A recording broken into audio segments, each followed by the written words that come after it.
হাইকোর্টের রুলস অমান্য করে অবৈধ ইটভাটা পরিচালনা ও মাটি কাটার অভিযোগ।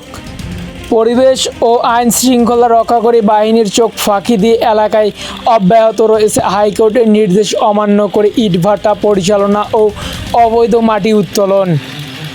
সম্প্রতি গোপন সূত্রে জানা গেছে, এম ব্রিক্স নামক একটি ইটভাটার মালিক রহমত সর্দার দীর্ঘদিন ধরে বৈধ কাগজপত্র ছাড়াই তার ভাটা পরিচালনা করে আসছেন।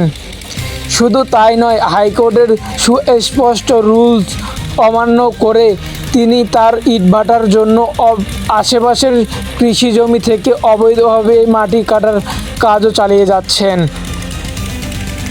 অভিযোগ সূত্রে জানা যায়, রহমত সর্দার তার এম ব্রিক্স এ পরিবেশ অধিদপ্তরের কোনো ছাড়পত্র বা প্রয়োজনীয় লাইসেন্স বা নিয়ে ইট পোড়ানোর কার্যক্রম চালিয়ে যাচ্ছেন না।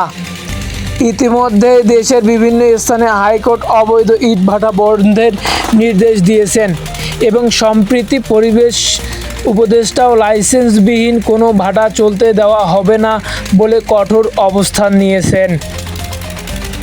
কিন্তু তারপরও রহমত সর্দার প্রশাসনের চোখ ফাঁকি দিয়ে তার কার্যক্রম চালিয়ে যাচ্ছেন, যা আদালত অবমাননার শামিল।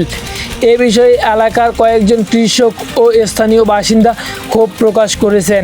তারা বলেছেন, ইটভাটার চিমনি থেকে নির্গত কালো ধোঁয়ার তাদের স্বাস্থ্যের ক্ষতি হচ্ছে। অন্যদিকে মাটি কাটার কারণে জমির উর্বরতা নষ্ট হচ্ছে, ফসল উৎপাদন কমে যাচ্ছে। তারা অবিলম্বে প্রশাসনের হস্তক্ষেপ কামনা করেছেন। তারা আশা প্রকাশ করেন, সাভার, ধামরাই ও ফেনীর মতো অন্যান্য অঞ্চলে পরিবেশ অধিদপ্তর ও প্রশাসন যেভাবে ভ্রাম্যমাণ আদালত পরিচালনা করে জরিমানা ও ইটভাটা ধ্বংস করেছে, এ এলাকাতেও তেমন অভিযান চালানো হোক। স্থানীয় প্রশাসন বা পরিবেশ অধিদপ্তরের কর্মকর্তাদের সঙ্গে যোগাযোগের চেষ্টা করা হলে তাৎক্ষণিকভাবে তাদের বক্তব্য পাওয়া যায়নি।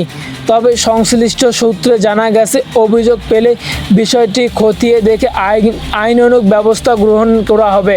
হাইকোর্টের আদেশ অমান্য করে অবৈধ এম ব্রিক্স পরিচালনার এই ঘটনার এলাকায় তীব্র প্রতিক্রিয়া সৃষ্টি হয়েছে এবং দ্রুত ব্যবস্থা গ্রহণের দাবি জানিয়েছে মানুষ। রাশিদুল ইসলাম, উত্তরের নিউজ ডেস্ক।